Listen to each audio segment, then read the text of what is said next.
ะยินดีต้อนรับทุกท่านเนาะค่ะที่แวะเข้ามาชมมาทักทายช่องของน้องเหมียวเนาะค่ะเนาะตอนนี้ก็เป็นเดือนเริ่มต้นของเดือนตุลาคมจ้าต้นไม้ก็เริ่มเปลี่ยนสีเข้าฤดูหนาวแล้วเนาะค่ะเมื่อคืนนี่ฝนตกแห้งจ้าแล้วก็บ่แม่นเฉพาะเมื่อคืนจ้าฝนมีได้ตกมา2-3 มื้อต่อกันแล้วเนาะค่ะมื้อนี้ก็เลยออกมาย่างในป่าเนาะค่ะรู้สึกว่าสีเขียวสีเหลืองเนาะค่ะต้นไม้หลากสีนี้เฮ็ดให้รู้สึกสดชื่นขนาดเลยจ้าแต่กันหนาวเนาะค่ะคือต้องใส่ถุงมือด้วยค่ะถังนึงบ่ได้ใส่เนาะค่ะเพราะว่าเราต้องใส่กับโทรศัพท์เนาะค่ะเนาะก็เลยได้ถอดออกแต่ว่าก็ใส่ขังนึงค่ะมื้อนี้ค่ะกับพามาเบิงคลองน้ำตกเนาะค่ะใกล้ๆบ้านจ้าซึ่งคลองน้ำตกตรงนี้ค่ะน้ำไหลลงมาจากภูเขาจ้าลงมาสู่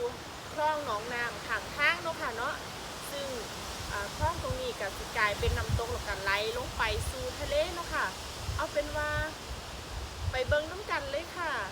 ถือโอกาสพักผ่อนชมธรรมชาติสวีเดนช่วงฤดูใบไม้ร่วงเนาะค่ะเนาะน้องมีโอกาสขอบคุณหลายๆค่ะหลายๆท่านที่แวะเข้ามา